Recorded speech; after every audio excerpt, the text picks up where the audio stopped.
about your 2 horses going into the Phoenix race you won last year with Promises Fulfilled? We did win with Promises Fulfilled, trying to do it again this year. He's already has a win in your end, so he'll be heading to California. But Cove Blue's coming off a great race at Saratoga.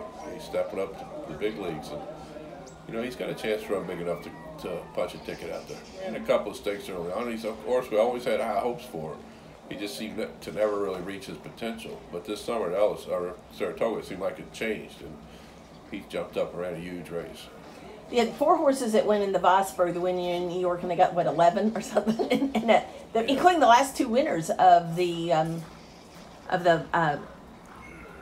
Phoenix going in there, and you've got Hog Creek Hustle, a very nice 3-year-old. Just sort of talk about the complexion of the field. It's a tough field, and yeah, the Hog Creek jumps in there, you know, 3-year-old like we did last year. Kind of reminds me of the pattern that we took, and so he's a horse to be afraid of. It's a good, solid race. You know, this division of sprint horses in America right now is probably the toughest division there is, and a lot of good horses.